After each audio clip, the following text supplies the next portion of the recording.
ईश्वर कारण करुणावरुणालय भक्तवांछित कल्पतरु श्रीतडिद्युत विनिंदित पीतांबरधारी भगवान श्री बालकृष्ण लाल की वांग्मयी प्रतिमूर्ति ग्रंथराज श्रीमद् भागवत महापुराण की जय। और श्रीमद् भागवतम के इस दिव्य सत्संग सत्र में उपस्थित आप सभी वैष्णवों का हार्दिक स्वागत। जैसे कि ये जो मास प्रारंभ हुआ है, ये बहुत परम पवित्र ऐसा मास है जिसका नाम स्वयं ठाकुर जी के नाम से ही इसको संबोधन प्राप्त हुआ। हम लोग देखते हैं कि 17 मई से अभी पुरुषोत्तम मास प्रारंभ हो गया। तो पुरुषोत्तम मास ये कैसे होता है? हर 3 साल में एक बार अधिक मास प्रकट होता है। तो कैसे होता है इसका पुरुषोत्तम मास, कैसे प्रकट होता है, क्या होता है? तो कहते हैं कि एक महीने में 2 पक्ष होते हैं, एक शुक्ल पक्ष होता है और एक कृष्ण पक्ष होता है। और हर महीने में है ना, सूर्य जो है क्या करता है, एक राशि से दूसरी राशि में प्रवेश करता है ना। तो इसी को क्या कहते हैं? संक्रांत कहते हैं। क्या कहते हैं? संक्रांत कहते हैं। यानी सूर्य जो है एक राशि को छोड़कर दूसरी राशि में प्रवेश करता है, उसी को कहते हैं संक्रांत, संक्रमण होता है उसका। तो ये 12 महीनों में 12 राशियां होती हैं। तो हर राशि में सूर्य क्या करता है? प्रवेश करता है।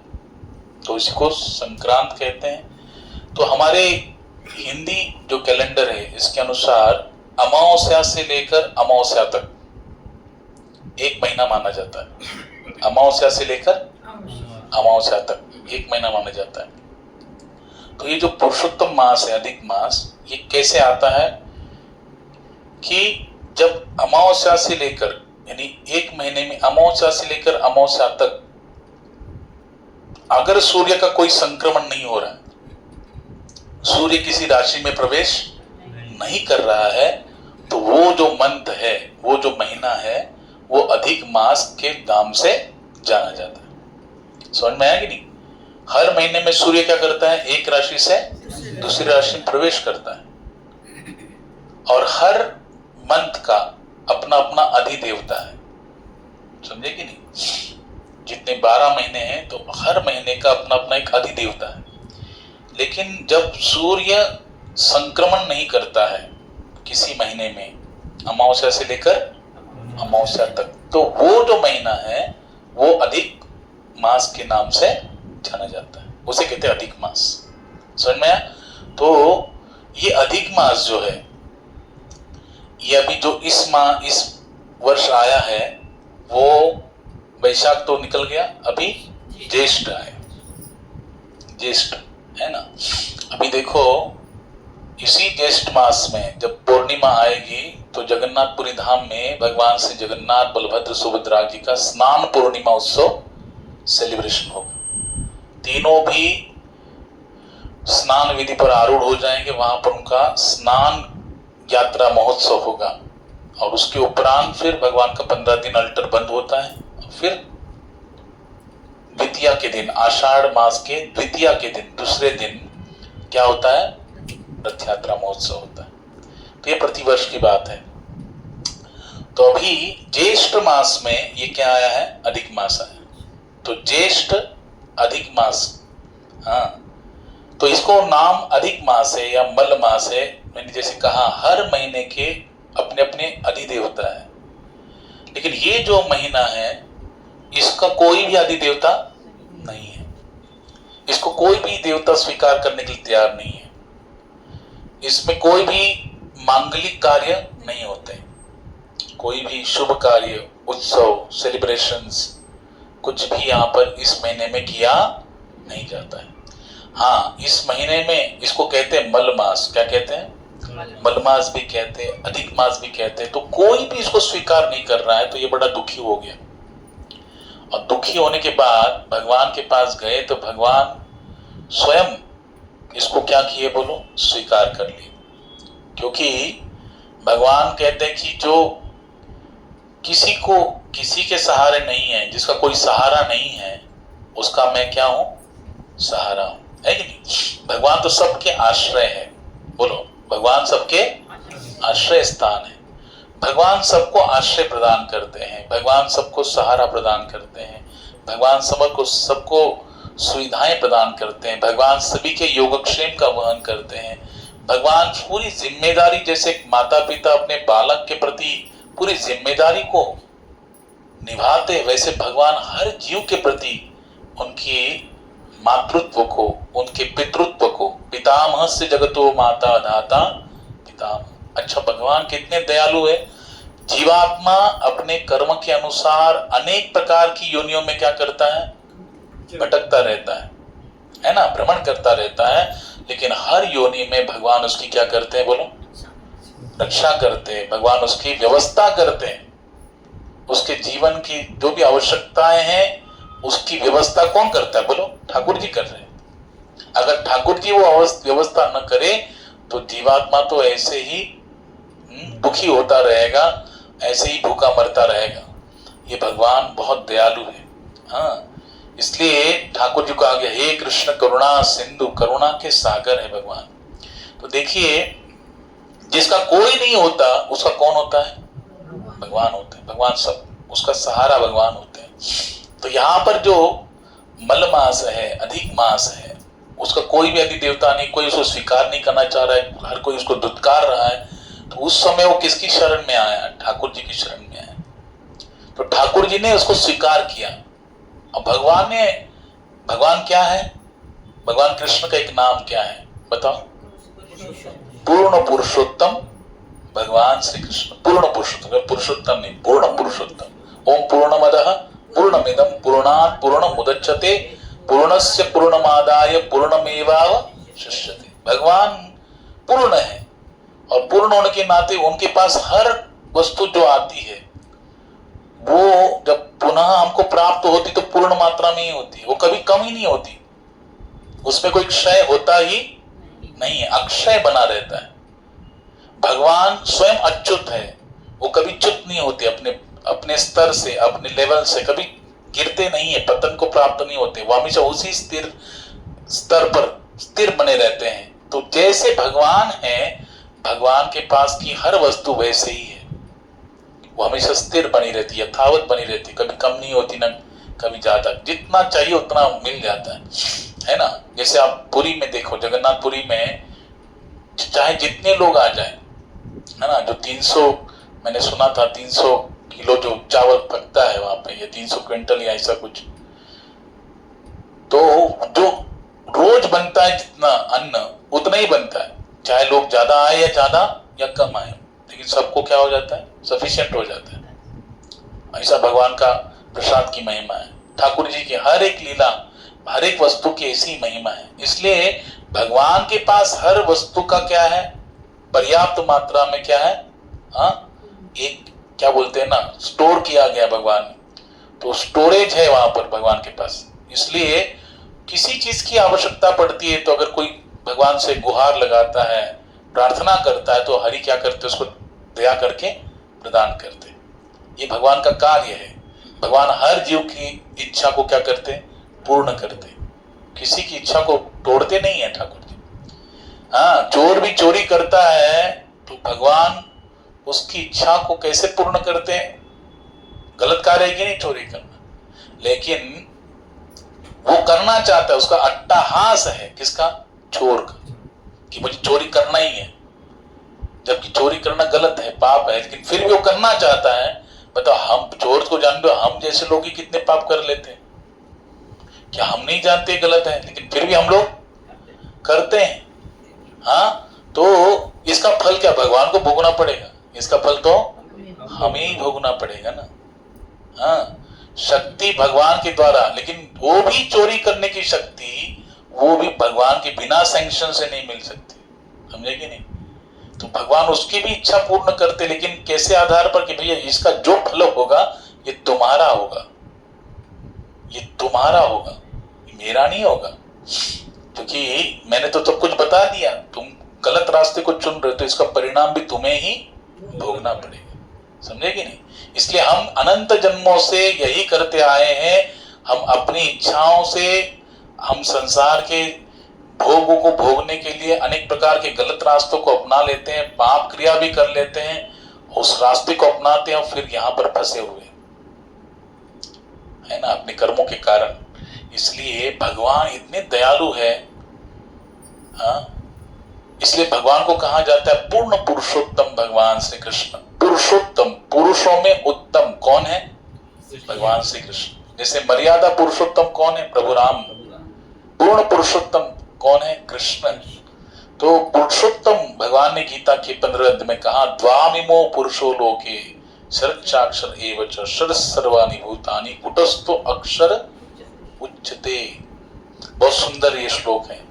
भगवान क्या कहते हैं? द्वामिमो पुरुषो लोके, दो प्रकार के पुरुष हैं, एक क्षर पुरुष है और एक अक्षर पुरुष है। क्षर पुरुष किसे कहते हैं? जो हम सब जीवात्माएं, हम लोग यहाँ पर संसार के बंधन में बंधे हुए कि नहीं, हम लोग यहाँ पे फंसे हुए कर्म के बंधन में। तो ये हम लोग जो यहाँ पर संसार के इस घोर सागर में फंसे हुए हैं, भव सागर में, ये सब हम लोग कौन से पुरुष है? क्षर पुरुष है। कौन से पुरुष है? क्षर पुरुष है। और अक्षर, दूसरे पुरुष होते अक्षर पुरुष। अक्षर पुरुष किसे कहते हैं? अक्षर पुरुष कहते हैं जो मुक्तात्मा है, जो भगवान के धाम में रहते हैं ना, जो भगवान के धाम में गए, भगवान की सेवा में लगे हैं, वो जीवात्माएं जो भगवान की सेवा में लगी भगवान के धाम में, उन्हें कहते हैं अक्षर पुरुष। क्या कहते हैं? अक्षर पुरुष। तो भगवान गीता में कहते हैं द्वामिमो पुरुषो लोके शर अक्षर एव च, हाँ, शर सर्वाणि भूतानि कुटस्थो अक्षर उच्यते। भगवान कहते हैं कि मैं किससे परे हूं? हाँ, बहुत सुंदर श्लोक है ये गीता के 15वें अध्याय का। द्वामिमो पुरुष लोके शरच्चाक्षर एव च शर सर्वाणि भूतानि कुटस्थो अक्षर उच्यते। उत्तम पुरुषस्तन्यः परमापितु दावृतः यो लोकत्रयमाविश्य विवर्त अव्यय ईश्वर यस्माक्षरमतितोहम्। भगवान ने इस श्लोक में बहुत सुंदर बताया। 18वां अध्याय 18वां श्लोक है, यस्माक्षरमतितोहम् अक्षरादपि चोत्तम अतोऽस्मि लोके वेदे च प्रतितः पुरुषोत्तमः। गीता का 15वें अध्याय का श्लोक है ये। क्या कहते हैं? यस्माक्षरमतितोहम्। भगवान के यस्म अक्षरमतितोहम्, जो क्षर पुरुष है, हम जैसे जो जीवात्माएं इस संसार में फंसे हुए हैं, हमसे परे है कि नहीं भगवान? इस संसार जो तीनों गुणों से बना है, सत्वगुण, रजोगुण और तमोगुण से बना हुआ है, उसी के अंडर में हम लोग हैं। हमारे अंदर भी 3 गुण विद्यमान है, उसी के अनुरूप हम लोग कर्म करने के लिए बाध्य होते रहते हैं। लेकिन भगवान इन तीनों गुणों से परे हैं। इसलिए भगवान कह रहे यस्माक्षर मति तो हम, मति तो अहम, ये क्षर पुरुष से अतीत यानी मतीत यानी क्या?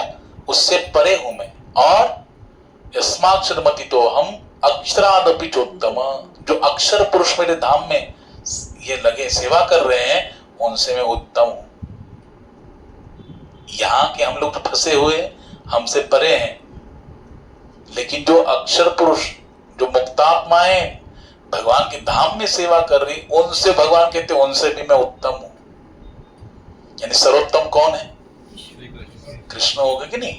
हाँ, इसलिए प्रतितः पुरुषोत्तम, भगवान खुद कह रहे यस्माक्षरमतितो हम अक्षरादपि चोत्तम अतोऽस्मि लोके वेदे च प्रतितः पुरुषोत्तम, कि मैं कौन हूं? साक्षात पुरुषोत्तम हूं। अच्छा, कुटस्थो अक्षर उच्यते, यहाँ पर एक बहुत सुंदर भाव आया है। क्या कहते हैं? द्वामिमो पुरुषो लोके शरच्चाक्षर एव च शर सर्वभूतानि कुटस्थो अक्षर उच्यते। कुट एक शब्द है। कुट का अर्थ क्या होता है? बोले 3 प्रकार का लोहा है, ध्यान से सुनो। एक लोहा जो है नीचे रहता है सहारा देने के लिए। आप कभी लोहार के पास जाएंगे, हाँ, तो उसके पास नीचे एक रहता है ना लोहा, जो सहारा देता है। और जिसको हमको आकार देना है, जिस लोहे को, वो बीच में रहता है। हाँ, जिसको कुल्हाड़ी बनाना है या तलवार बनाना है या हथौड़ा, कुछ भी आकार देना, वो बीच में रहता है। और ऊपर से जो घन होता है वो भी कैसा होता है? लोहे का ही होता है। तीनों भी लोहे की। हाँ, यानी नीचे का जो आधार है और उसके ऊपर बीच में क्या है? वो चीज है जिसको आकार दिया जा रहा है। अच्छा, ऊपर से जो घन, वो भी क्या है? लोहे का। अच्छा, लोहा तो ऊपर से पड़ रहा है, ध्यान से सुनिए इधर। तीनों प्रकार के लोग, जो ऊपर से लोहा गिर रहा है दोनों पे, दोनों लोहे पर, लेकिन वो जो बीच वाला लोहा है उसी में क्या होता है, परिवर्तन होता है। लेकिन जो नीचे वाला लोहा है जो सहारा दे रहा है वो अपरिवर्तनीय रहता है, उसमें परिवर्तन होता है, वो एज इट इज रहता है, उसमें कोई आकार बदली कुछ नहीं होता है। समझे कि नहीं? हाँ, वैसे ही हाँ, हमारा जब तक हम लोग भी है ना, ये संसार के सागर में फंसे हुए जीव है। हाँ, शरीर परिवर्तनशील है लेकिन आत्मा अपरिवर्तनीय है, कृष्ण अपरिवर्तनीय है। कृष्ण को कभी इस संसार में आने के बाद भी कोई माया का प्रभाव उनमें गिरता है क्या? नहीं। हम जैसे जीवों पर ये क्या ऊपर से आ रहा है, वो लोहा क्या है? माया, माया का लोहा, वो जो गिरता है तो हम जैसे जीवात्माओं का आकार क्या हो जाता है? बदल जाता है। लेकिन जो सहारा देने वाला जो है नीचे वाला लोहा, वो कृष्ण है, वो अपरिवर्तनीय है, उसमें कोई परिवर्तन नहीं होता है ना। इसलिए जो उस घन का, उस लोहे का सहारा लेता है वो इस भवसागर से पार, उसी को कहते कुट। जो सहारा दे रहा है ना उसी को कुट कहते हैं। कुटस्थो अक्षर उच्चते, भगवान की गीता में कहा कुट। समझे कि नहीं आप लोग? हाँ, तो नीचे वाला सहारा देने वाला कौन है? वो कृष्ण है।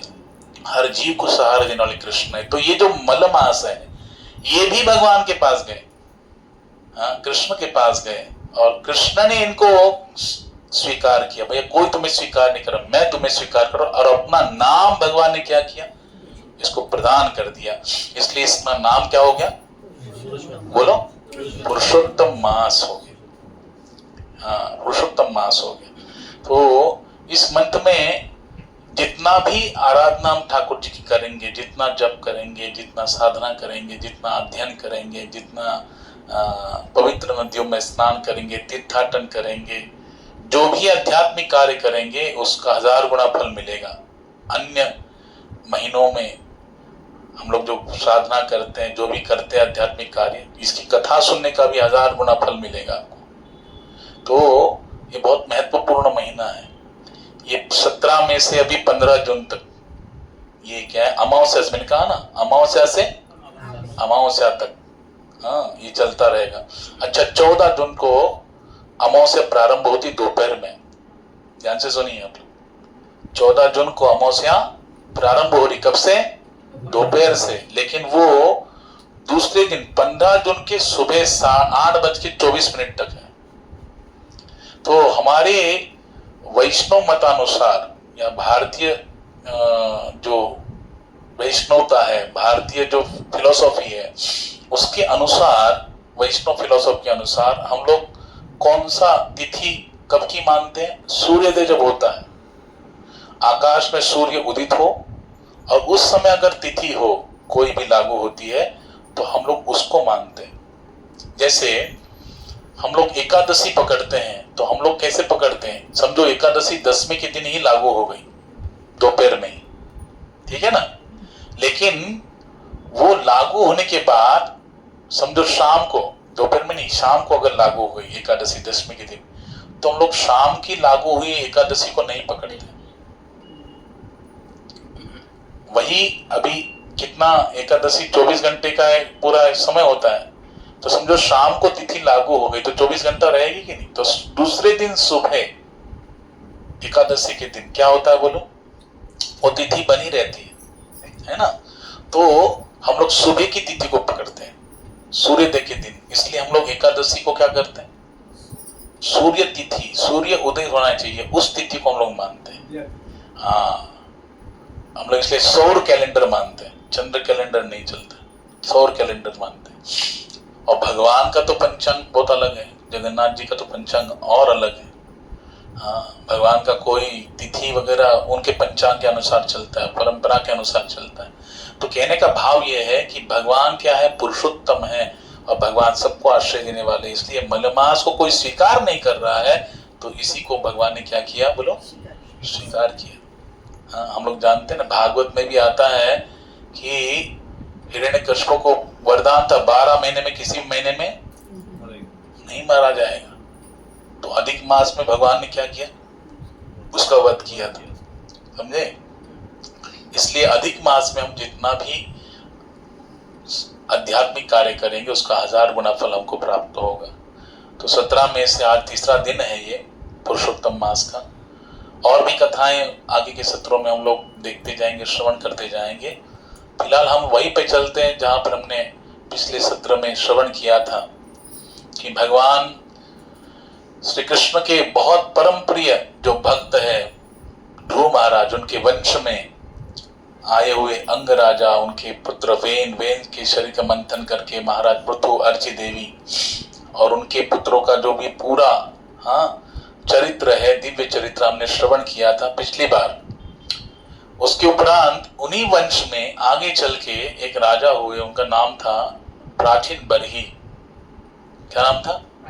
राजा प्राचीन बरही, है ना। बरही मैंने बताया था हवीरधान के पुत्र थे, समझे कि नहीं। अंतर्धान के पुत्र हवीरधान, हवीरधान के पुत्र, ये 5 पुत्र थे। उसमें से बड़े पुत्र थे बरहीशत, उन्हीं का नाम था प्राचीन बरही।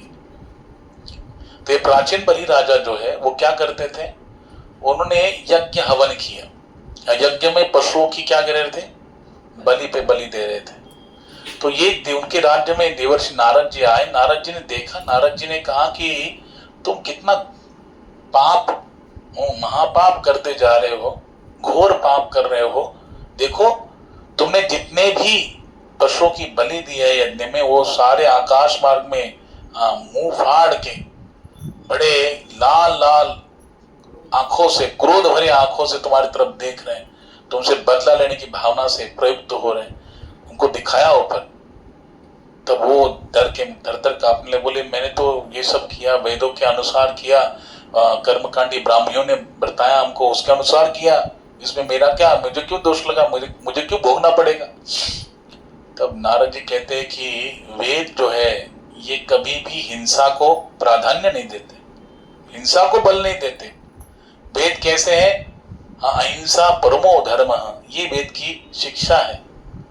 लेकिन वेद का जो स्वरूप है वो कैसा है, परोक्षवादो वेदोयम बालानाम अनुशासनम। वेद बाहर से कुछ कहते हुए अलग से दिखते हैं, लेकिन उसका मतितार्थ, उसका रहस्य कुछ अलग होता है, उसका अर्थ कुछ अलग होता है।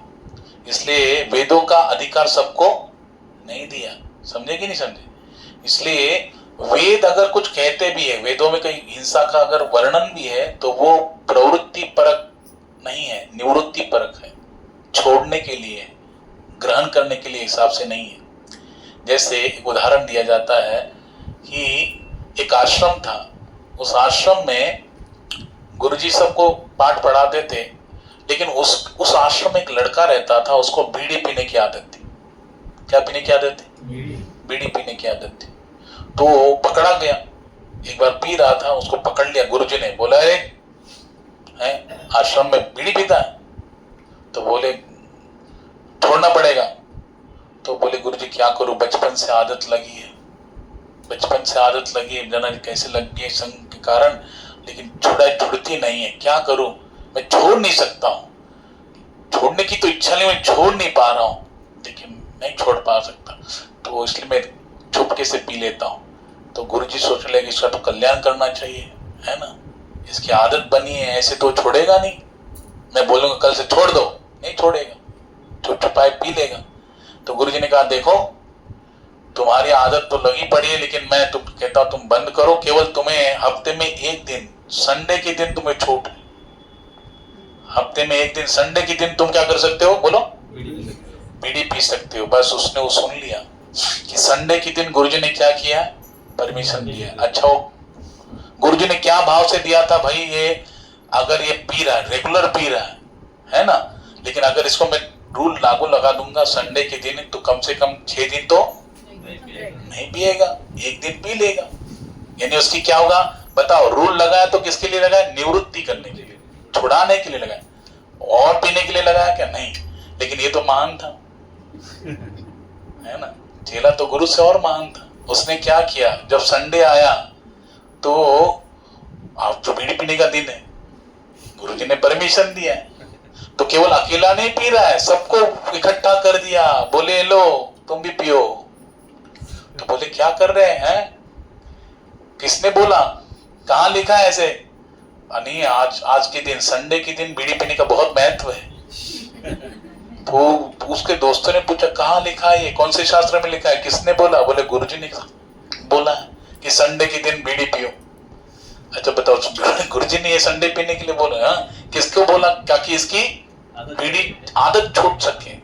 एक दिन पिएगा तो 6 दिन का आदत छोड़, लेकिन इसने क्या अपना ट्रेडिशन बना लिया। अच्छा खुद तो हो है, हम तो डूबे सनम, तुमको भी ले डूबेंगे, है कि नहीं? उनको भी डुबा दिया। हाँ, और वहां पर जैसे डुबा दिया तो गुरुजी को पता लग गया, तो गुरुजी बोले, गुरुजी ने तो सिर पे हाथ लगा दिया, बोलो मैंने इसको क्या करने के लिए बोला था? तो गुरुजी की आज्ञा कैसे थी? उसकी आदत छुड़ाने के हिसाब से थी। वैसे ही वेद है। वेद तो अहिंसा परमो धर्म की शिक्षा देते हैं, लेकिन कहीं पर जब उन्होंने देखा कि वेद जो मनुष्य है वो हिंसा के प्रति बहुत लालायित है, पशुओं की निर्गुण हत्या करते जा रहा है, तो वहां पर कहा गया देखो भैया, अगर तुम्हें हिंसा करनी है तो भाई यज्ञ होगा, यज्ञ में एक हाथ क्या होगा, पशु की बलि दी जाएगी। तो इस भाव से दिया गया कि कम से कम क्या होगा, कोई खाने के लिए तो कोई यज्ञ तो नहीं करेगा, है कि नहीं? पशु की बलि तो नहीं देगा, एक हाथ बलि हो जाएगी। लेकिन ये रोज रोज की बलि जो चल रही है क्या हो जाएगी? बंद हो जाएगी। लेकिन क्या किया, उसी को क्या कर दिया उन्होंने, नियम बना दिया। अरे ये तो कह दिया कि यज्ञ में बस पशु की बलि चढ़ा दो।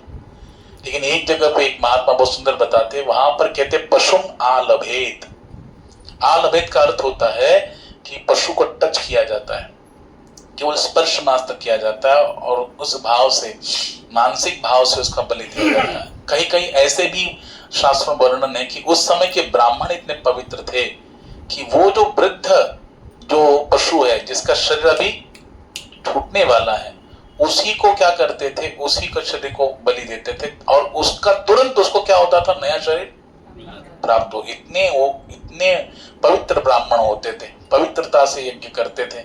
लेकिन यहाँ पर देखा गया, प्राचीन बरही राजा यज्ञ कर रहा है, तो वेद की ऐसी शिक्षा नहीं। इसलिए वेदों का अर्थ जो है ना, ये सबको नहीं जानता। वेदों को पढ़ने का सबको अधिकार भी नहीं दिया गया शास्त्र में। इसलिए देखो, हमारे 4 वर्ण 4 आश्रमों का भगवान कहते हैं मया सृष्टम, मैंने सृष्टि किया। तो ब्राह्मण जो वर्ग है उन्हीं को क्या किया, वेदो पठन वेदे भवेत, वेदे पठेत भवेत विप्रः। वेद का पठन करने वाला क्या बनता है, विप्र, विद्वान बनता है। तो ब्राह्मण कुल के जो है उनको क्या करते हैं, वेद पठन का अधिकार देते हैं। हर किसी को नहीं है अधिकार। क्यों? क्योंकि वो हर कोई उसके गहन अर्थों को जान नहीं सकता। ऊपरी भाव को देखकर वो गलत रास्ते चला जाएगा, हिंसा के रास्ते चला जाएगा। लेकिन वेद कभी भी हिंसा का प्राधान्य नहीं देता। वेद तो अहिंसा परमो धर्म की शिक्षा देता है। लेकिन एक बार इसी के लिए लोग इसको जानते नहीं, लेकिन पढ़ के भी क्या करते हैं, गलत अर्थ लगा देते हैं।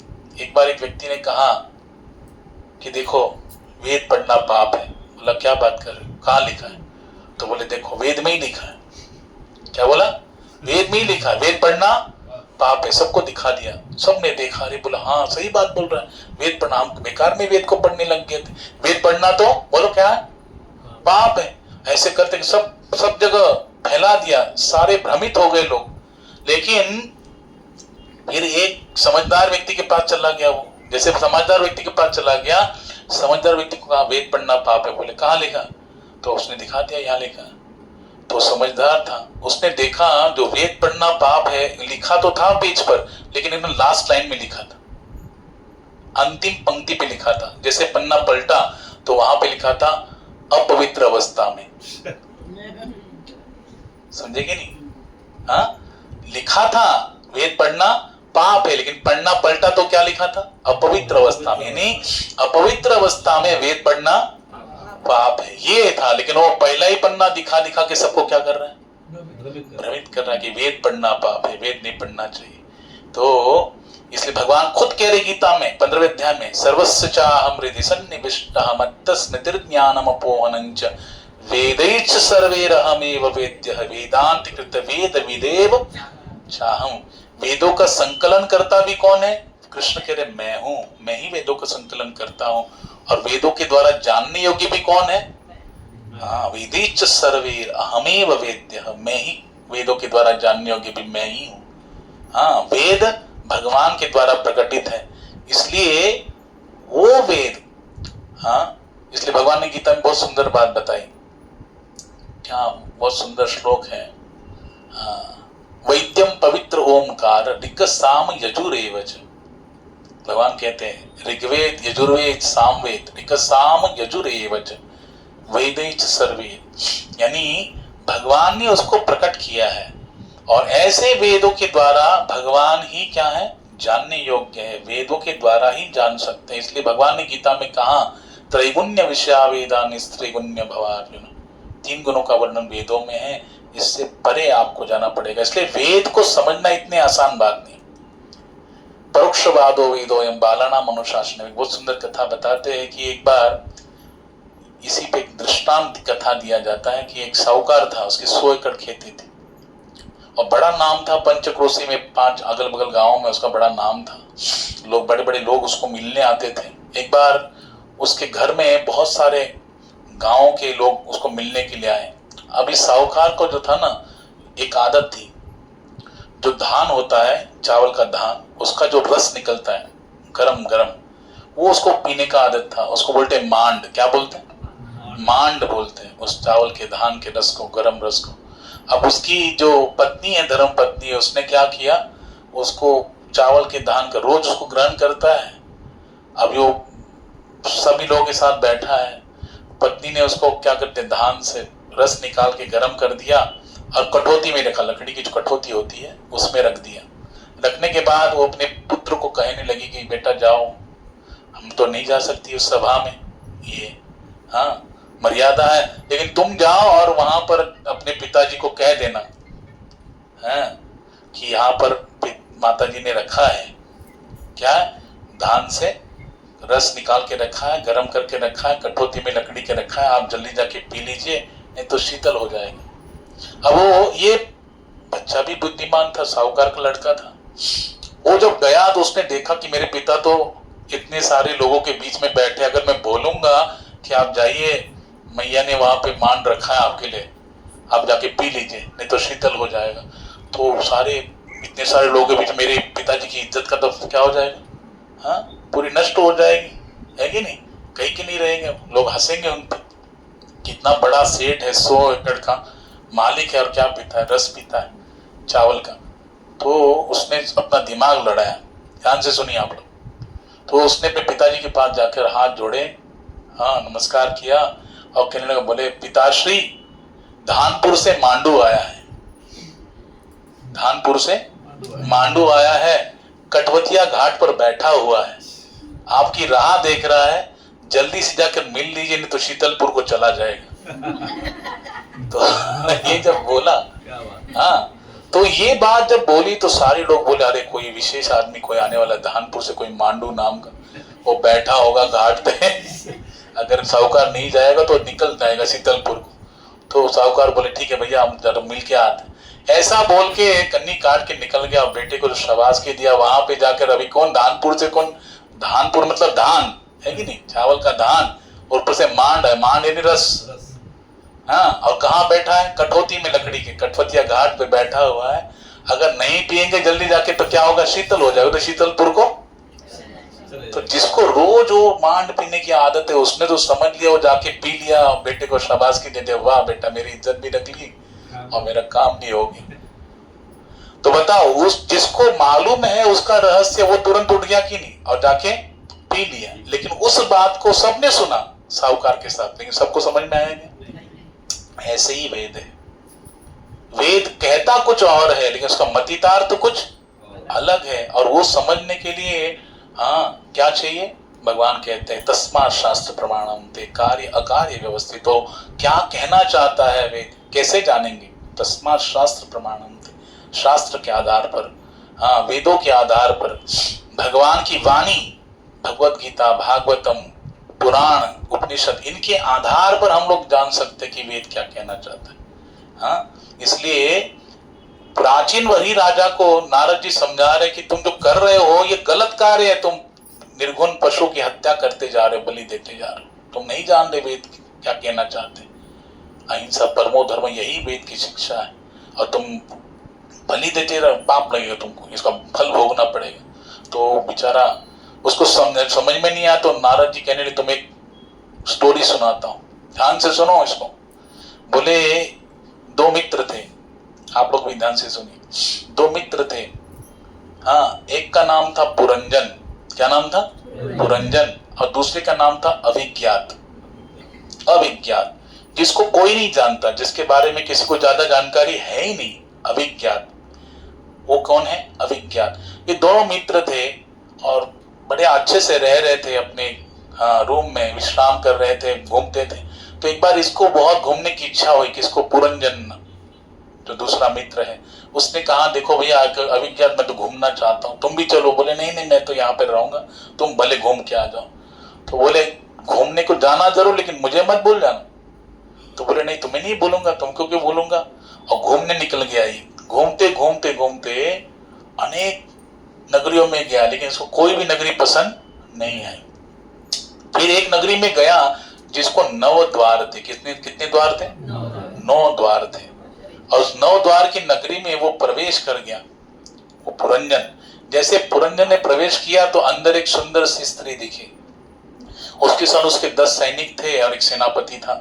तो उसके रूप पर वो मोहित हो गया। उसने पूछा कि तुम कौन हो, कहाँ से आई हो, तुम्हारा नाम क्या है, तुम्हारे माता पिता कौन है, तुम यहाँ क्या कर रही हो, ये 10 सैनिक कौन है, ये कौन है अलग से तुम्हारे साथ भाला लेके खड़ा है, ये कौन है।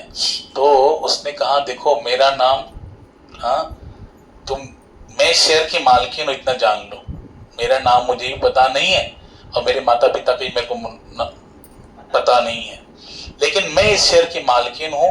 हाँ, मेरे इशारे पे सारा शहर चलता है, नाचता है, मेरे अनुसार चलता है।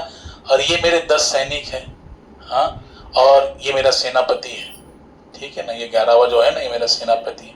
ये 5 फन वाला नाग जो है, ये मेरे पूरे शहर की क्या करता है? नगर की रक्षा करता है। बस यही मेरी पूरी जानकारी है, अब तुम बताओ। तो कहने लगा देखो तुम्हारा विवाह हुआ है? बोला नहीं, मेरा विवाह नहीं हुआ है। तो उस समय पुरंजन क्या करता है? ऑफर रखता है कि देखो मेरा भी विवाह नहीं हुआ है, तो तुम्हारा भी विवाह नहीं हुआ है, तो मैं चाहता हूँ कि तुम्हारे साथ मेरा क्या हो? विवाह हो जाए। वो मान्य कर गई। उसने बोला ठीक है, मैं तुम्हारे साथ विवाह करने के लिए तैयार हूँ। उसके साथ विवाह हो गया। तो अभी जैसे विवाह हो गया, पुरंजन तो अभी बोला देखो तुम्हें कोई नाम नहीं है ना, तो मेरा नाम पुरंजन, तुम्हारा नाम पुरंजनी। मैं तुम्हारा नाम ऐसे रखते कि नहीं, जब विवाह होता है तो कन्या का नाम देखो, उसका नाम रहता है उज्ज्वला, यहाँ पे आ जाता है संगीता, है कि नहीं। पति बोलता है नहीं तो मैं इसी नाम से पुकारूंगा, तो क्या होता है? नाम चेंज हो जाता है। तो इसने कहा तुम्हारा तो कोई नाम ही नहीं है, तो मैं अपना ही नाम देता हूँ, मैं पुरंजन हूँ, तुम पुरंजनी हो। अब वो पुरंजनी होने लगी तो इतना वो पुरंजनी में धीरे धीरे धीरे धीरे धीरे धीरे इतना अटैच हो गया, इतना आसक्त हो गया कि वो पुरंजनी हंसती थी तो ये भी हंसता था, वो रोती थी ये भी रोता था, वो नाचती थी तो ये भी नाचता था, वो गाती तो ये भी गाता था, है ना। वो चलती तो ये भी चलता था, वो बैठ जाती तो ये भी बैठ जाता था। इतना वो उसके पीछे लग गया, उसमें इतना आसक्त हो गया। एक बार रामानुजाचार्य के दक्षिण भारत की कथा आती है कि एक धनुर्दास करके भक्त हुए, धनुर्दास। वो इतने अटैच थे, रामानुजाचार्य अपने शिष्यों के साथ चल रहे थे रंगनाथ जी में, श्रीरंगम में। श्रीरंगम में श्री रंगनाथ जी का दर्शन करने जा रहे थे। उस समय उन्होंने देखा कि एक व्यक्ति इतना आसक्त है अपनी पत्नी पर कि वो कैसे चलता था, पत्नी ऐसे चल रही है तो उसके ऊपर छत्र पकड़ के उसकी तरफ देखते हुए उल्टे कदम चलता था। तो ये अजीब है, बताओ। एक एक क्षण भी ऐसा नहीं गया कि उसको नजर हटनी चाहिए, वो बराबर उसके ऊपर छत्र पकड़ के उसके देखते चलता था। तो ये रामानुजाचार्य पूछे ये कौन व्यक्ति है? बोले इतना अपनी पत्नी के ऊपर मोहित है, बोले ये इनका नाम धनुर्दास है, ऐसे ऐसे है। तो उस समय रामानुजाचार्य कहते कि इसको संध्या के समय आरती जब होती है भगवान की, इसको बुलाओ, कहो कि मैंने बुलाया है। तो रामानुजाचार्य उतने प्रभावित आचार्य थे, उनका प्रभाव था, जब धनुर्दास को बुलाया कि तुमको रामानुजाचार्य जी ने बुलाया है, तो वो गए। और जैसे गए तो उन्होंने पूछा कि तुम इतना अपनी पत्नी की सुंदरता पे मोहित हो? बोले क्या करूं, मैं तो इतना मोहित हूं कि मैं उसे देखे बिना रह ही नहीं सकता। मेरी नजर हटती नहीं है। तो रामानुजाचार्य कहने लगे अगर इससे भी कोई सुंदर अगर तुमको मैं दिखाऊं, दर्शन हो जाए तो क्या? तो बोले अगर इससे भी कोई सुंदर हो तो मैं तो उसको अपना प्राधान्य दूंगा। तो भगवान की आरती चल रही थी, रामानुजाचार्य ने भगवान श्रीरंगम से प्रार्थना की, प्रभु इस जीव पर दया करो, अपना स्वरूप का दर्शन कराओ, थोड़ा सा इसको चखा दो। जैसे ही भगवान का दिव्य स्वरूप देखा, झलक मात्र, तो ये पगला गया और उसने छोड़ दिया। बोले ये तो इतने सुंदर है, इतने सुंदर ठाकुर जी इतना अपना लावण्य प्रस्तुत किए, भगवान की सुंदरता देखकर अपनी पत्नी की सुंदरता का मोह उसका नष्ट हो गया और वो रामानुजाचार्य का क्या हो गया? शिष्य बन गया। समझे कि नहीं? और इतना गहन शिष्य बन गया, रामानुजाचार्य उसका ही सहारा लेकर चलते थे। कहीं गंगा पे जाना है, नहाने के लिए जाना है तो उसको ही पुकारते थे। सारे जो सन्यासी शिष्य है वो बोलते थे अरे ये देखो, ये गृहस्थ होने के बाद भी हमारे आचार्य इसको ही डिमांड देते। तो एक बार क्या किया, इनको समझाने के लिए प्रैक्टिकल किया रामानुजाचार्य ने। जितने सन्यासी शिष्य थे, उनकी एक की धोती दूसरे के बॉक्स में, इसका धोती उसके कबर्ड में, है कि नहीं, ऊपरी उत्तरी उसके इसमें, ऐसे सबका बदल दिया, अदला बदली कर दिया। तो आपस में क्या हो गया, इनका झगड़ा होने लगी। तो रामानुजाचार्य को बात गई, रामानुजाचार्य बोले जाओ तुम लोग झगड़ा मत करो, जाओ उसके पास जो है ना धनुर्धार के घर पे जाओ। अब वो इधर ही था उनकी सेवा में। बोले घर पे जाओ, उसकी जो बेबी है सो उसके शरीर पे जो अलंकार है उसको चुरा के लेके आओ। किसको कार्य दिया? अपने शिष्यों को। अब ये शिष्य गए रामानुजाचार्य की बात मानकर, और वहां पे गए तो इनकी पत्नी थोड़ा विश्राम करी दोपहर के समय। ये घुस गए लोग और देखा कि इसके अलंकार तो लगे हैं। तो जैसे ही अलंकार निकले गए, उनकी पत्नी को संकेत प्राप्त हुआ, लेकिन वो क्या सोचती है कि देखो ये गुरु जी के शिष्य आए हैं तो निश्चित रूप से कोई जरूरत होगी भगवत कार्य के लिए, इसलिए तो ये आए हैं इस समय और मेरे अलंकार को निकाल रहे हैं। तो वो क्या करती है, थोड़ा सा पलट के इधर का निकाल दिया तो इधर का पलट जाती करवट लेके, ताकि इधर का निकाल लें। तो पूरा दे देती है। तो दे देने के बाद फिर सोचो, थोड़ा सा आहट होता है ना, थोड़ा आहट होता है, ऐसे करवट लेती है तो वो डर जाते, बोले जग गई, भागो। तो ये लोग भाग जाते हैं।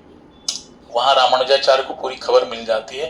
तो तब तक धनुर्दास जी अपनी सेवा करके घर में आ जाते। तो उस समय उनकी पत्नी कहती देखो ऐसे ऐसे हुआ था, दोपहर में आचार्य के शिष्य लोग आए थे, सन्यासी लोग आए थे, ऐसा ऐसा किया।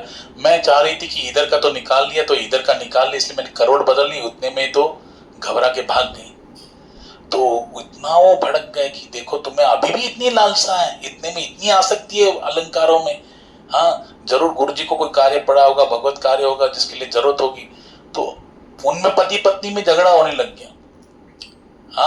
ये बात रामानुजाचार्य ने अपने शिष्यों को दिखाई। बोले देखो, एक तुम हो जो केवल धोती और ये तुरा अदला बदली हो गया तो लड़ने के लिए तैयार हो गए, और एक ये है जो भगवत कार्य के लिए गुरु जी को आवश्यकता होगी, इसलिए क्या कर रहे हैं, अपना सर्वस्व अर्पण करने के लिए तैयार है, इसलिए वो मुझे अत्यंत प्रिय है। बताओ, इतना वो अपने पत्नी में आसक्त थे, लेकिन रामानुजाचार्य की कृपा हो गई, भगवत कृपा से भगवान गुरु जी के महान शिष्य हो गए, भगवत भक्त हो गए। ऐसे ही जैसे वो आसक्त थे, वैसे ये पुरंजन भी क्या था, आसक्त था, अपनी पत्नी पुरंजनी में आसक्त था, पूरी तरह मोहित हो गया था। लेकिन देर सबेर उसमें भी मोहित था। एक बार एक जरा नाम की कन्या थी, वो भी विवाह करना चाह रही थी, लेकिन उसको कोई मिलता ही नहीं था, कोई उसको स्वीकार ही नहीं करता था, सब उसको देख के भाग जाते थे। तो उस समय बड़ी बहुत कष्टी हो गई। एक राजा के पास गई, उसका नाम था चंडवेग। ध्यान से सुनिए, नारद जी बता रहे हैं। चंडवेग के पास गई और उसको कहा कि देखो मैं बड़ी दुखियारी हूं, बोले मुझे कोई स्वीकार ही नहीं करता। तो बोले कोई चिंता नहीं, मेरे पास ये 360 गंधर्व हैं, 360 गंधर्विया है, ये सेना में आपको दे रहा हूं, ये अभी आपकी सेवा में रहेंगी, जिसको चाहिए तुम अपना पति स्वीकार कर लो, अगर वो भाग जाएगा तो ये तुम्हारी सहायता करेंगे उसको पकड़ने में। और केवल इनको ही नहीं दे रहा हूं, मेरा छोटा भाई है प्रज्वार, प्रज्वारोयम मम भ्राता त्वं च मे भगवनी भव, कि ये प्रज्वार नाम का जो मेरा भाई है ना, ये भी मैं तुमको दे रहा हूं सहायता करने के लिए। और मैं तुम्हें क्या करता हूं, त्वम च मे भगवी भव, मैं तुम्हें अपनी भगिनी यानी बहन से स्वीकार करता हूं, जाओ लेके जाओ। अब इसने क्या किया, उसको लेके चलने लगी सेना को लेके। जब देखा तो किसको देखा इन्होंने, पुरंजन को देख लिया, बस उस पे मोहित हो गए, बोले इसको ही पति बनाऊंगी। अब ये पति बनाने के लिए उसने क्या कर दिया, आक्रमण कर दिया। तो वहां पे तो 10 सैनिक है ना वहां पे, हाँ, वो मुकाबला करने लगे, सेनापति थे, मुकाबला करने लगे, सब परास्त हो गए, सबका वध हो गया। और यहाँ पर नगरी के अंदर अपने कक्ष में ये पुरंजन सोया पड़ा, उसको बाहर क्या हो रहा है उसका कोई तनिक भी ज्ञान नहीं है, तनिक भी एहसास नहीं है। बाहर सब ऐसा नष्ट भ्रष्ट हो रहा है जरा के कारण। और वहां पर जैसे होने लगा, फिर जो पंचफन का नाग है वो भी घायल होकर भाग गया। पूरा जरा जो है उस स्त्री ने उस पुरंजन पर अपना क्या कर दिया, कब्जा कर लिया, अधिकार कर दिया। अब ये उसके कब्जे में आ गया तो अपनी पत्नी को याद करने लगा। पत्नी के विरह में बोल रहा, अरे हाय रे हाय, मेरी पत्नी मेरे विरह में क्या करेगी, तो रोएगी धोएगी, वो भी प्राण दे देगी, मेरे बच्चे हैं मेरे विरह में कैसे जिएंगे, उनका कौन संभालेगा, क्या होगा, हे विधाता इतने क्रूर कैसे बन गए, मेरे साथ ये ऐसा क्यों हो गया। और जरा नाम की जो स्त्री उसको अपने कब्जे में ले रही। अब ये इतना विरह कातर हो गया अपनी पत्नी के विरह में, हाँ, उसने उसी में उसके प्राण छोड़ दी। अंते या मति सा गति, शास्त्र कह रहा है, भगवान गीता में कह रहे हैं, यम यम वापि स्मरण भावम त्यजत अंते कलेवरम तम तमे व्यक्ति कौन्ते सदा तदभाव भाविता। कृष्ण गीता में कहते हैं कि मरते समय हम जिस भाव का स्मरण करते हुए देह छोड़ते हैं उसी के अनुरूप हमको अगला शरीर प्राप्त होता है। तो इन्होंने मरते समय किसका स्मरण किया, पत्नी का, अपने स्त्री का। और स्त्री का चिंतन करते करते शरीर छोड़ा तो अगला शरीर कौन सा प्राप्त हुआ, स्त्री का प्राप्त हुआ। लेडीज बने वो पुरंजन। अब उस स्त्री के जन्म में भी, दूसरे जन्म में भी नारद जी कह रहे प्राचीन बरी राजा को कि स्त्री बना वो पुरंजन दूसरे जन्म में, और वो उसका विवाह हुआ मलय ध्वज नाम के राजा से, पुत्र भी बच्चे भी हो गए। और एक समय ऐसा है कि मलय ध्वज राजा युद्ध में मारा गया, उसके शव को लेकर अपनी गोद में लेकर यही पूर्व जन्म का पुरंजन जो अभी स्त्री बना बैठा है, अपने मलय ध्वज नाम के राजा के शव को लेकर चिता में बैठा हुआ है सती जाने के लिए। और जब ये जाने ही वाला है तो उस समय उसको जो पूर्व जन्म का मित्र है अविज्ञात, उसको याद आती है, कब से गया है मेरा दोस्त घूमने के लिए, घूमता ही रहता, कहाँ गया। तो ढूंढने के लिए निकल गया तो देखा तो ये तो क्या, वो ब्राह्मण का वेश बना के आए थे, ब्राह्मण का वेश बना कर देख लिया, ये तो सती बने बैठा है, ये तो सब भूल गया। वो कहता, अरे भैया कहाँ जा रहे हो, क्यों मर रहे हो, हाँ किसके लिए मर रहे हो, तुम पहचानती हो मैं तुम्हारा मित्र हूं। तो उस समय वो कहता, क्या बात कर रहे हो, हाँ मैं तो अपने पति के अलावा किसी को अपनी मित्र नहीं बनाया, मैं तो पतिव्रता नारी हूं, तुम कैसे अपना मेरे पे लांछन लगा रहे हो, मैं सती जाने जा रही हूँ। तो उस समय वो कहता, अरे हम तो दोनों मित्र है, थोड़ी यादें दिलाता है बचपन की, और कुछ यादें जब प्रकट होती है तो धीरे धीरे उसको याद आ जाता है कि अरे ये तो मेरा मित्र है, मैं तो ऐसे ही भ्रमित हो गया। हाँ, तो उसके साथ मिलता है और फिर अपने नगर को चला जाता है। अब ये कथा नारद जी बता रहे हैं, प्राचीन बरी को राजा को पूछते हैं कुछ समझ में आया, तो बोलते हैं नहीं नारद जी कथा तो बहुत अच्छी लगी लेकिन कुछ समझ में नहीं आया, है कि नहीं। आप लोग को समझ में आया, नहीं समझ में आया, है कि नहीं, कथा भी अच्छी नहीं लगी आपको। तो नारद जी कहते देखो ये तो दो मित्र है, हाँ, पुरंजन और अविज्ञात। ये पुरंजन कौन है, जीवात्मा जो है वही क्या है, पुरंजन है। हम सब जीवात्मा है कि नहीं, भगवान के अंश है, हम सभी क्या है, पुरंजन है। और अविज्ञात जो है वो कौन है, परमात्मा श्री कृष्ण। ये दोनों मित्र है ना। भगवान सदैव हमारे साथ रहते हैं, भगवान हमारे सबसे परम हितेश, सुहृदम सर्वभूतानाम, गीता में भगवान कहते हैं सभी जीवों का मैं क्या हूं, सुहृद हूं, यानी परम हितेशी हूं, शुभ चिंतक हूं। भगवान हमारे परम मित्र है, वो हमेशा साथ में रहते। लेकिन हम क्या बोले, ठाकुर जी अभी हम यहाँ पे नहीं रहेंगे अपने धाम में, अरे हम चलते घूमने के लिए। तो भगवान बोले ठीक है घूमो भाई, घूमो। पुरंजन को कहा ना अभी घूमो, लेकिन मुझे मत भूल जाना, बोले नहीं, तुमको कैसे बोलेंगे, आप तो हमारे बड़े परम हितैषी मित्र हो, आपको कैसे बोलेंगे। तो घूमने लगे, घूमते अनेक शहरों में घुमा, लाखों करोड़ों शहरों में घूम लिया, कोई शहर इनको पसंद नहीं आया। तो एक शहर क्या है, बोले 84 लाख योनियां, ये क्या है, अनेक प्रकार के शहर है। हाँ, कुछ शहर छोटे छोटे होते हैं, है ना, चींटी मच्छर, ये छोटे छोटे शहर है कि नहीं। और हाथी घोड़ा, ये क्या है बोलो, बड़े बड़े शहर। ऐसे अनेक शहरों में जीवात्मा घूमते रहता है। ये पुरंजन नाम का जीवात्मा घूमते रहा, लेकिन कोई भी नगर इसको पसंद नहीं आया। लेकिन एक नगर में उसको बहुत पसंद आया, जिसमें 9 द्वार थे। नवद्वारे पुरे देहि, गीता में भगवान कहते हैं। ये शरीर रूपी नगर, मनुष्य का जो शरीर है, ये योनि है, इसमें 9 द्वार है। हाँ देखो, 2 आंखें, 2 कर्णेंद्रिय, हाँ 2 नासिका छिद्र, कितने हो गए 6, एक मुख, कितना हो गया 7, फिर जन्नेन्द्रिय मलमूत्र विसर्जन का जो द्वार है दोनों, वो पकड़ के कितने हो गए 9। तो ये 9 द्वारे पूरे दही, उसमें जीवात्मा क्या करता है, प्रवेश करता है। शरीर रूपी नगर में जीवात्मा क्या करता है, पुरंजन नाम का जीवात्मा प्रवेश करता है। तो अंदर जाता है तो कौन मिलती है, सुंदर स्त्री मिलती है। ये सुंदर स्त्री कौन है बोले, बुद्धि। कौन है, बुद्धि। ये बुद्धि जो है ना, हाँ बड़ी सुंदर है ना। देखो यहाँ पे बैठे हो, है ना, बुद्धि के द्वारा ही व्यक्ति क्या करता है, अनेक प्रकार के कार्य को संपन्न करता है। ये बुद्धि के द्वारा जब कार्य संपन्न करता है, तो बुद्धि की भी सेविकाएं हैं। कौन है, 10 सेवक थे ना उसके पास। कौन है, 5 ज्ञानेन्द्रिय, 5 कर्मेंद्रिय, आंख कान नासिका जिह्वा त्वचा, ज्ञानेन्द्रिय हो गए। हाथ पांव वाणी जन्नेन्द्रिय गुदा द्वारे क्या हो गए, कर्मेंद्रिय हो गए। बोले एक सेनापति भी खड़ा है, कौन है, मन। कौन है, मन। यहाँ बैठे हो शरीर से, लेकिन अभी हरिद्वार में हर की पौड़ी पे आरती में वहां पे मन चला गया। शरीर तो यहाँ बैठा है भागवत में, और वहां पे मन चला गया हर की पौड़ी में। या फिर प्रवीण है ना, बाहर जो है प्रशांत कॉर्नर निकला है अब सेक्टर 17 में, वाशी में, वहां पे चला गया। हाँ, वहां की जलेबियों में चला गया, वहां की रसमलाई में चला गया, वहां के रसगुल्ले में चला गया। तो बैठे यहाँ पर है, रसगुल्ले की याद कर रहे हो।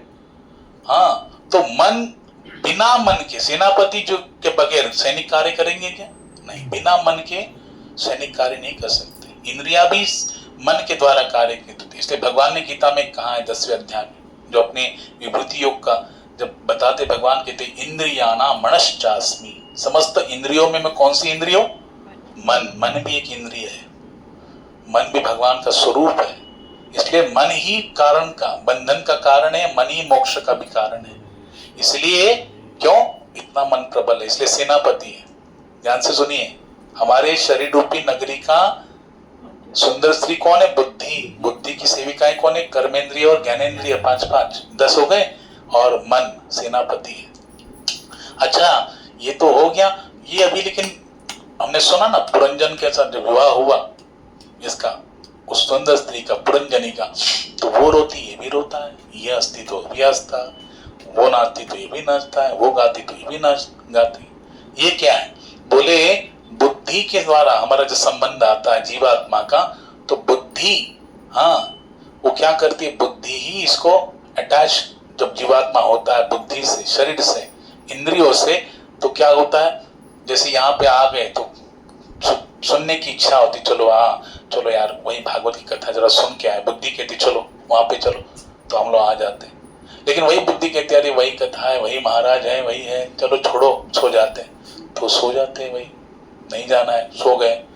तो बोले नहीं नहीं, वहां पे बहुत अच्छा भजन हो रहा है, थोड़ा ठुमका लगा के नाच लेते हैं। तो बुद्धि कहते नाचो, तो नाच लेते हैं। फिर बोलते नहीं नहीं, मैं ही नाच रहा हूँ, बाकी कोई नहीं नाच रहा, उठ नहीं रहा, तो मैं क्यों नाचू, मैं नहीं नाचूंगा, नहीं नाचे। फिर बोलते अरे सब तो गा रहे हैं, मैं भी गा लूंगा, तो गा लिया। तो ये क्या है, बुद्धि के साथ हमारा क्या है संबंध, अटैचमेंट हो जाता है ना जीवात्मा का।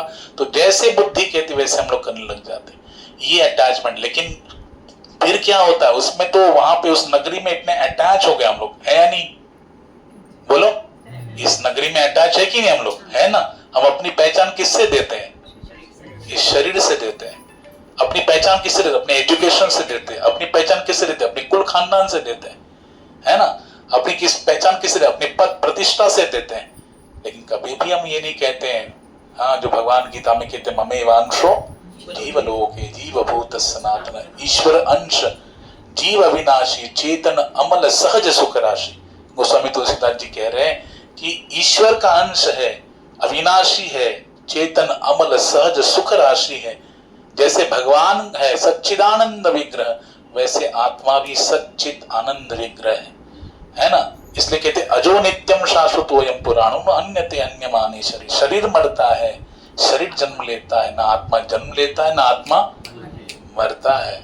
हाँ, हम भगवान के अंश हैं, समझे। गुण धर्म के अनुसार गुणों में हम भगवान के समान हैं, लेकिन क्वांटिटी में भगवान से हम लोग कम हैं, इसलिए वो भगवान है। हम तो अपने घर का निर्माण करने के लिए प्रयुक्त होते, लेकिन भगवान तो पूरे अनंत ब्रह्मांडों का निर्माण करते हैं। वो विभु है, हम अनु है, ये हम में और उनमें अंतर है। तो कहने का भाव क्या है, इस प्रकार से ये पुरंजन रूपी जीवात्मा इस शरीर रूपी नगरी के अंदर बुद्धि इंद्रियों सहित विश्व में क्या हो जाता है, आसक्त हो जाता है, उसमें ही फंसा रहता है, उसमें ही मगन रहता है। लेकिन एक कन्या है ना जरा, है ना, वो तो निकली थी अपना पति ढूंढने के लिए। तो ये जरा कौन है, बोले वृद्धावस्था। भगवान ने गीता में कहा द्वितीय अध्याय में, देहिनो अस्मिन् यथा देहे कौमारम यौवनम जरा तथा देहांतर प्राप्ति धीरस्तत्र नैमुह्यति। तो ये जरा कौन है, बोले वृद्धावस्था। और ये किसका सहारा लेती है, चंडवेग। चंडवेग को संवत्सरः चंडवेग, सुखदेव जी बता रहे हैं यहाँ पर, संवत्सर चंडवेग। ये काल रूपी जो संवत्सर है, काल जो है ना, यही चंडवेग है, समझे। साक्षात काल ही चंडवेग है। अच्छा, इसके पास क्या है, बोले तुम डरो मत। जरा को कह रहे हैं डरो मत, तुमको मैं 360 गंधर्व 360 गंधर्विया देता हूँ। ये गोरे गोरे गंधर्व है, काली काली गंधर्विया। कौन है, बोले 360 दिन है, 360 रात्रियां है। और बोले प्रज्वारोयम मम भ्राता, ये भी दे रहा हूं, प्रज्वार रूपी मेरा भ्राता है, इसको भी दे रहा हूं। अब तुम जिसको चाहे पति बना लो। तो ये जरा नाम की जो है वृद्धावस्था, वो क्या कर देती है, जीवात्मा रूपी पुरंजन के शरीर को ग्रसित कर लेते हैं। अटैक करते कि नहीं करते, बताओ।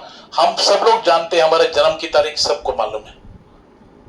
हाँ, हमने कब हमारे बच्चे का जन्म कब हुआ मालूम है, विवाह कब हुआ मालूम है कि नहीं। माता पिता का एनिवर्सरी कब है मालूम है, अपनी एनिवर्सरी कभी भूल जाते तो सबको तारीख मालूम है, सबको मालूम है कि एनिवर्सरी कब है, जन्म कब है, बेटे का जन्म कब है, शादी कब हुआ, ये सब मालूम है। लेकिन घर कब लिया, कुछ लोग तो ऐसे भी है कि भाई टंकी पे भी लिखते हैं 1 तारीख को हमने टंकी लगाई थी, हर वस्तु पे लिख के रखते हैं, तो वो सब मालूम है। लेकिन किसी को, आप में से मैं हर किसी को पूछना चाहता हूं, कोई बता दे कि वृद्धावस्था आती है पता लगता है, उसकी कोई तारीख है, हाँ, कब आती है पता नहीं लगता, है ना। तो जरा घुस गई, वृद्धावस्था जब ग्रसित करती किसी जीवात्मा को, उस शरीर को, इस नगरी को नहीं पता लगता। तो ये जरा क्या करती है, इस शरीर को काल के हवाले कर देती, चंडवेग के हवाले कर देती। और फिर क्या होता है, पुनरपि जननम पुनरपि मरणम पुनरपि जननी जठरेषणम। ये चक्कर चलता रहता है, जीव भटकता रहता है, उसको विश्राम नहीं मिलता है।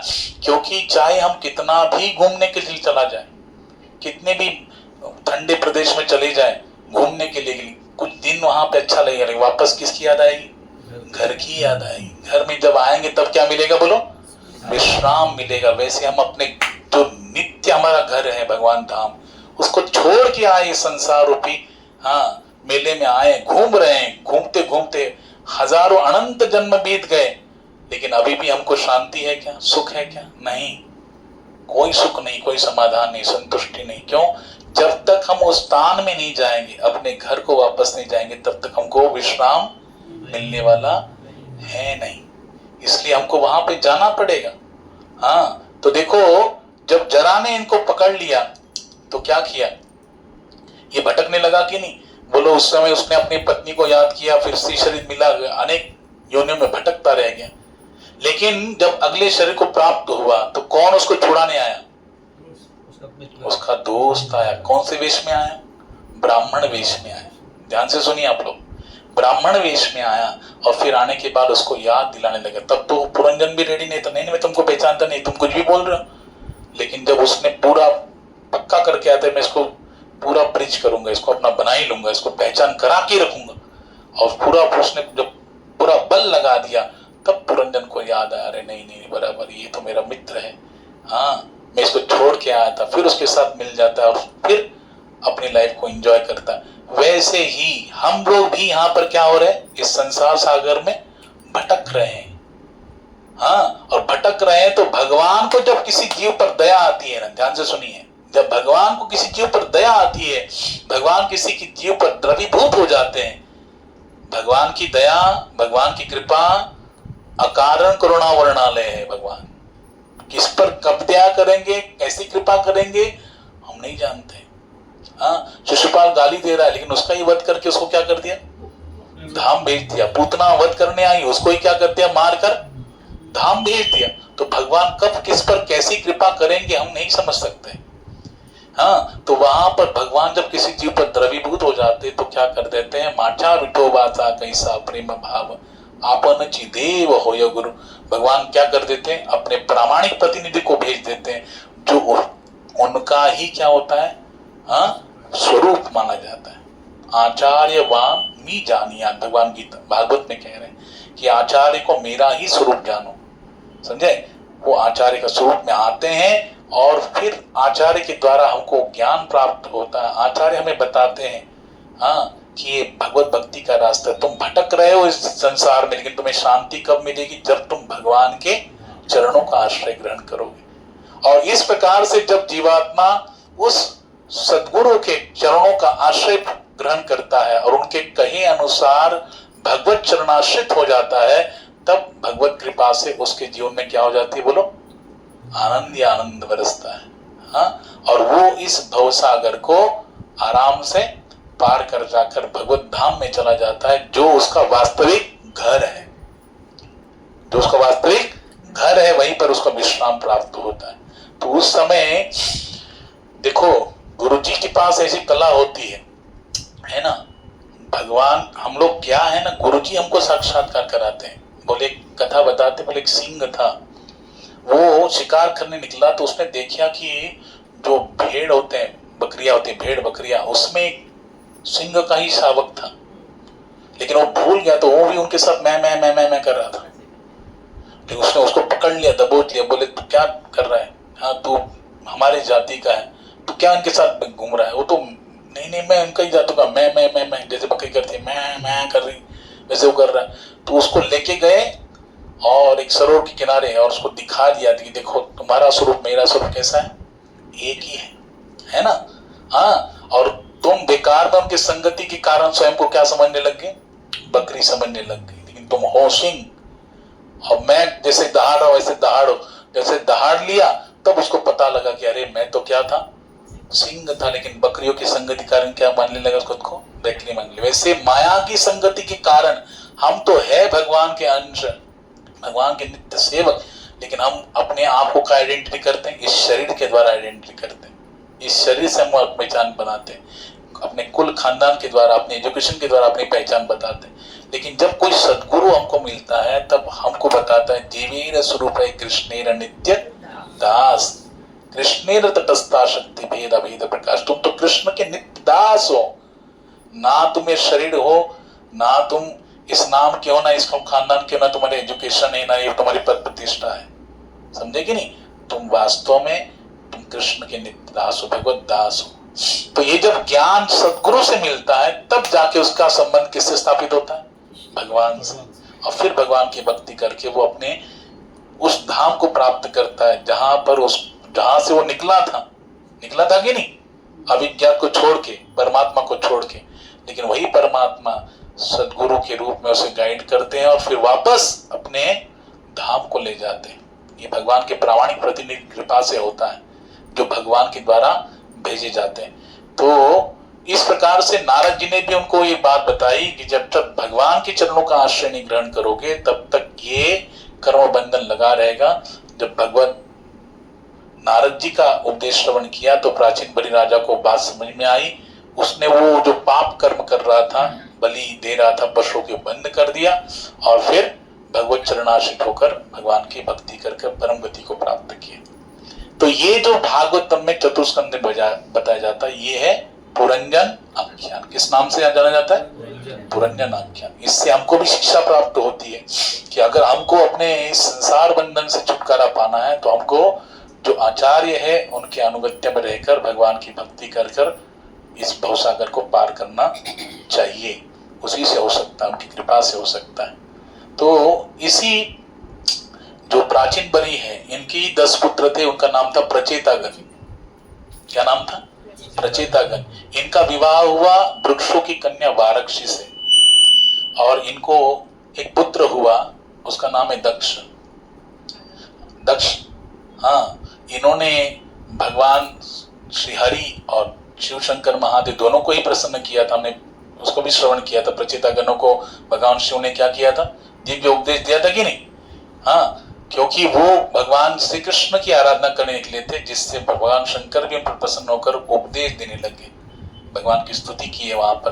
तो दोनों की कृपा इन प्रचेतागणों को प्राप्त हुई। दक्ष को राज्य देकर फिर से जब निकलने लगे तपस्या के लिए, रास्ते में नारद जी मिले, और देवर्षि नारद जी जब मिले तो नारद जी को प्रचेतागणों ने प्रश्न किया कि बताइए कि भगवान श्री कृष्ण जल्दी पर किसको प्राप्त हो जाते, कैसे उनको जल्दी से जल्दी प्राप्त कर सकते, भगवान जल्दी से प्रसन्न किस पर होते हैं, क्या उपाय है?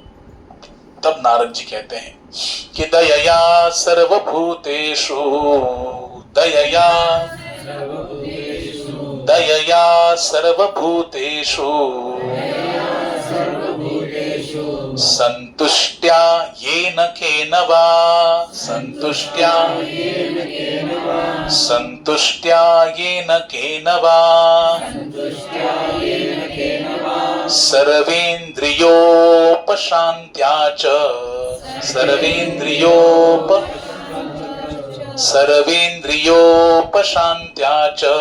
सर्वेन्द्रियोपशान्त्या च तुष्यत्याशु जनार्दनः, तुष्यत्याशु जनार्दनः दयया सर्वभूतेषु, दयया सर्वभूतेषु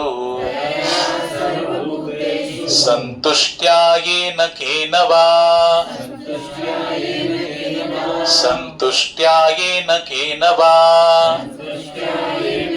सर्वेन्द्रियोपशान्त्या च, सर्वेन्द्रियोपशान्त्या च तुष्यत्याशु जनार्दनः,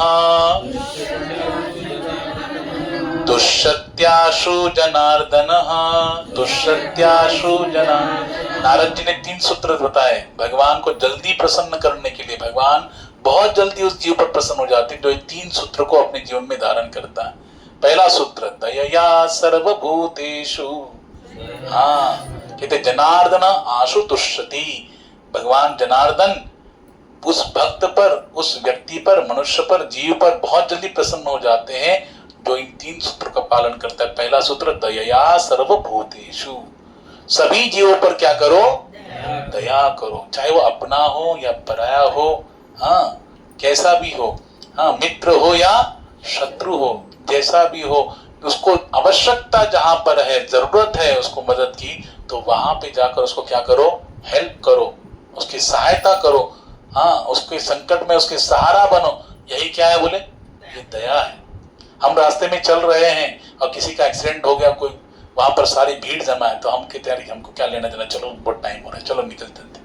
और फिर बाद में पता लगता होता मेरा मित्र था, हाँ, बेचारा एक्सीडेंट होके पड़ गया था, तो वापस फिर जाते हैं और फिर उसको संभालने के लिए फिर उसके लिए भागदौड़ करते हैं। तो बताओ ये दया कैसी है? ये दया कही जाएगी? ये तो स्वार्थ पूरी दया है। दया क्या बोलते हैं भाई? कोई भी हो, लेकिन अगर वो संकट में है तो हमारा कार्य क्या है उस पर? हाँ, दयया सर्वभूत। ऐसे कहा क्या? दया मित्रवर्तेषु नहीं, भगवान ने कहा कि नारद जी कह रहे हैं दयया सर्वभूतेषु, बोले सभी जीवों पर जो दया करता है। दूसरी बात, संतुष्ट्या येन केन वा, संतुष्ट कैसे रहना चाहिए? भगवान ने गीता में कहा है संतुष्ट सततम योगी यतात्मा दृढ़ निश्चय मयि अर्पित मनो बुद्धिर यो मद भक्त समे प्रिय। भगवान गीता में कह रहे हैं कि जो संतुष्ट रहता है, संतुष्ट सततम योगी यतात्मा दृढ़ निश्चय, जो मेरी भक्ति में लगा रहता है दृढ़ निश्चय के साथ, जो संतुष्ट रहता है, जो उसको प्राप्त है, जितना प्राप्त है ठाकुर जी कृपा को धारण करके, भगवान की कृपा को समझकर, उसकी भूरी भीरी प्रशंसा करके उसको यथावत स्वीकार करता है। मय्यर्पित मनोबुद्धिर, अपनी बुद्धि को, अपने मन को भगवान के चरणों में अर्पण करता है। भगवान कहते हैं यो मद भक्त समे प्रिय, ऐसा मेरा भक्त मुझे अत्यंत प्रिय है। तो नारद जी भी कह रहे संतुष्टया ये न केनवा, दूसरा सूत्र दिया। पहला सूत्र क्या है? दयया सर्वभूतेषु। दूसरा सूत्र क्या? संतुष्टया ये न केनवा, कि संतुष्ट रहना सीखना चाहिए। भगवान ने जितना हमें दिया है उस पर भगवान की कृपा का अनुभव करना चाहिए। ये अनुभव करना चाहिए कि भगवान जो आपने दिया है उसके तो लायक भी नहीं हूं मैं। जितना मेरे ठाकुर आपने मुझे दिया है उसके प्रति योग्यता भी मेरे अंदर है नहीं, और आपने तो मुझे अपनी योग्यता के से भी ज्यादा दिया है। अगर हम परीक्षण करेंगे ठीक से अपने जीवन में, तो क्या हमारी योग्यता है? जो हमें प्राप्त हुआ है, जो हमें प्राप्त हुआ है ये भगवान की कृपा है। समझे कि नहीं? इसलिए कभी भी मायूस होते तो हमको ये सोचना चाहिए ठाकुर जी की कृपा से हम ये सुख सुविधाएं भोग रहे हैं। हमको लगता है इतना कठिन है, मैं तो बहुत दुखी हूं, मैं ऐसा हूं, मेरे पे बहुत संकट है, बहुत टेंशन लेके बैठते हैं। हम लोग संतुष्ट नहीं रहते, हम लोग लालसा, लोभ बहुत है। भगवान ने कहा 3 द्वार है नरक के। अगर किसको जाना है नरक में, कंफर्म कैंडिडेट बनना है नरक का, तो भगवान ने कहा त्रिविधम नरकस्येदम द्वारम नाशनम् आत्मनः काम क्रोध तथा लोभा तस्मादेतत्त्रयम् त्यजेत्। गीता में भगवान कहते 3 ऐसे मार्ग हैं जो व्यक्ति को नरक में लेके जाएंगे, काम, क्रोध और लोभ। अगर तुम नहीं जाना चाहते तस्मादेतत्त्रयम् त्यजेत्, त्रय मतलब 3, इन तीनों को त्याग दो तो नरक से बचोगे। तो इसमें लोभ भी है ना? लोभ है कि नहीं? तो लोभ जिसको होगा वो संतुष्ट कैसे रह सकता है? लेकिन ये सोचना चाहिए कि हम लोग सोचते हैं अरे मैं तो बड़ा दुखी हूं, लेकिन हमको अगर जानना है कि हम कितना भगवान ने सुख दिया है तो हमको नीचे वाले लोगों की तरफ देखना चाहिए। हम लोग ऊपर वाले लोगों को देखते हैं।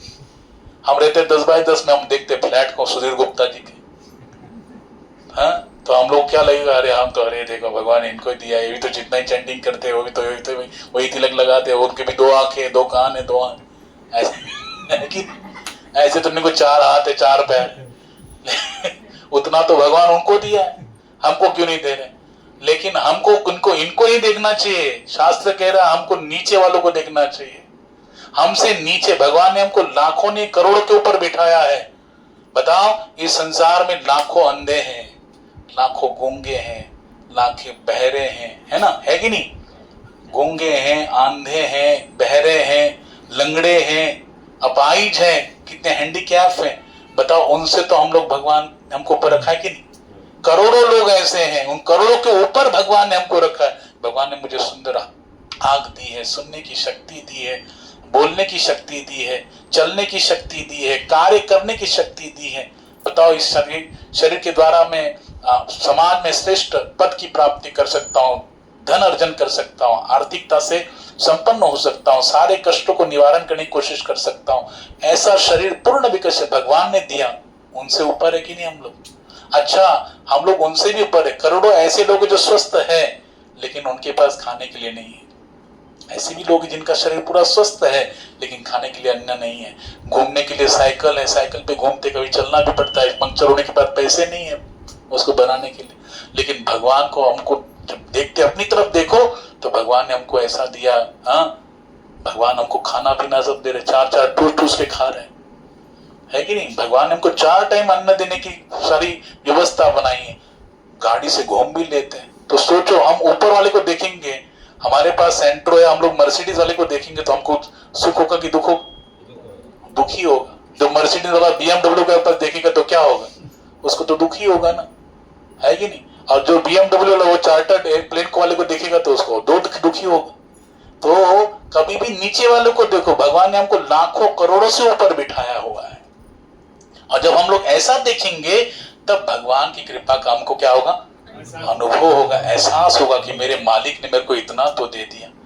रोड पे जो फुटपाथ पे सो रहे हैं उनके पास तो ना ऊपर छत, सर के ऊपर छत है, न पहनने के लिए वस्त्र है, न खाने के लिए अन्न है, लेकिन मेरे मालिक ने मेरे को तो ऐसा दिया कि बस घर में पहुंचते ही रेडी हो जाता है कि नहीं? माता जी रेडी करके रखती है, बस भगवान को भोग लगे, घंटी लग गई, बस खा लो भाई। पहनने के लिए कपड़े इतने कि कबर्ड खोलो तो बस गिनते रह जाओ, लेकिन कपड़े खत्म नहीं होंगे हैं। और बताओ, भगवान ने घर भी दे दिया है, वस्त्र भी दे दिया है, अन्न भी दे रहा है, प्रतिष्ठा भी मिल रहा है, तो उनसे तो हम ऊपर है कि नहीं? हाँ, तो हमें संतुष्ट रहना चाहिए कि नहीं? जितना मेरे मालिक ने दिया वो मुझे औकात से ज्यादा दिया, उनसे ऊपर दिया है, तो हमें तो भगवान का क्या करना चाहिए? Thank you Krishna. क्या बोलना चाहिए? थैंक यू कृष्णा, धन्यवाद कृष्णा, धन्यवाद भगवान, धन्यवाद राधा रानी। भगवान जगन्नाथ को धन्यवाद करना चाहिए कि भगवान हमको तो उनसे तो ऊपर बना दिया। हाँ, मेरे कर्म इतने घोर पाप कृत्य है, लेकिन फिर भी भगवान हमको कितनी बार चांस दे रहे। बोले नहीं नहीं, कोई बात नहीं, तो और एक बार ट्राई कर, और एक बार ट्राई कर, सुधर जाएगा, सुधर जाएगा। और भगवान हमको संभाल रहे हैं। इतना पाप करने के बाद भी ठाकुर जी हमको, बताओ हम कितने पाप नहीं कर रहे, जाने अनजाने में कितने सारे पाप हो रहे हैं हमसे, लेकिन कौन संभाल रहा है? कौन संभाल रहा है हमको? ठाकुर जी संभाल रहे हैं। इसलिए कभी भी असंतुष्ट नहीं रहना चाहिए, भगवान के जो संतुष्ट ही है, क्योंकि सबसे बड़ा धन क्या है? हाँ, संतुष्ट रहना, संतोष, ये सबसे बड़ा धन है। हाँ, उसके सामने सब धन धूरी समान, कहते शास्त्र कह रहा सब धन धूरी, बाकी सब धन क्या है? धूल के समान है। सबसे बड़ा धन है संतोष। इसलिए नारद जी कहते हैं दूसरा सूत्र क्या है भगवान को प्राप्त करने का? संतुष्टया येन केनवा। दूसरा सूत्र है संतुष्ट रहना सीखो। जितना दिया है, thank you Krishna for the present moment now as it is. हमारे गुरु महाराज कहते हैं कि वर्तमान समय के लिए यथावत यथारूप भगवान को क्या दो? धन्यवाद दो कि हे कृष्ण, आपने मुझे जो वर्तमान समय दिया है उसके लिए मैं आपका बड़ा धन्यवाद करता हूं, आभार प्रकट करता हूं। हाँ, thank you Krishna for the present moment now as it is. How do I use this present moment in your service and pleasure, Lord? हे प्रभु, इस वर्तमान समय को मैं किस प्रकार आपकी सेवा में, आपकी प्रसन्नता के लिए इस्तेमाल कर सकता हूँ, इम्प्लीमेंट कर सकता हूँ। I am willing to do whatever you want. मेरी इच्छा वही बने जो आपकी इच्छा हो। Confident that you have perfect plan for me. हमें विश्वास होना चाहिए कि भगवान के प्रति इतना विश्वास होना चाहिए, भरोसा होना चाहिए कि भगवान के पास मेरे लिए परफेक्ट क्या है? प्लानिंग है। हर जीव के लिए भगवान के पास प्लानिंग है, चाहे वो चींटी हो, हाथी हो, मनुष्य हो, देवता हो, सबके लिए भगवान के पास प्लानिंग है। And be patient to understand it. भगवान के पास सब कुछ भगवान ने दे रहे, लेकिन उसको समझने के लिए क्या चाहिए? आपके पास धैर्य होना चाहिए। बिना धैर्य के वो कभी भी सक्सेस को प्राप्त नहीं कर सकता। इसलिए भगवान ने कहा विलिंग, कॉन्फिडेंस एंड पेशेंस। समझे? WCP एक सूत्र है, WC सूत्र मैं नहीं दे रहा हूं, रूप गोस्वामी पाद ने दिया। उत्साह, निश्चया, धैर्य, तत्त कर्म प्रवर्तना, संग त्यागा, सतो वृत्ति, षड्भिर भक्ति प्रसिद्धति। रूप गोस्वामी पाद कहते हैं उत्साह, निश्चय और धैर्य। WCP, willing, confidence and patience. इसलिए संतुष्ट रहना सीखो, ये दूसरा सूत्र। और तीसरा क्या? सर्वेंद्रियों पर शांति आ जाए। तीसरा सूत्र नारद जी दे रहे हैं कि अपनी इंद्रियों को क्या करो? कंट्रोल में रखो। आंख वो देखे जो आप देखना चाहते हैं, कान वो सुने जो आप उनको भगवत कथा सुनाना चाहते हैं। ऐसा नहीं कि कान जो सुनना चाहिए वो आप सुन रहे हो, आंख जो देखना चाहिए वो आप देख रहे हो।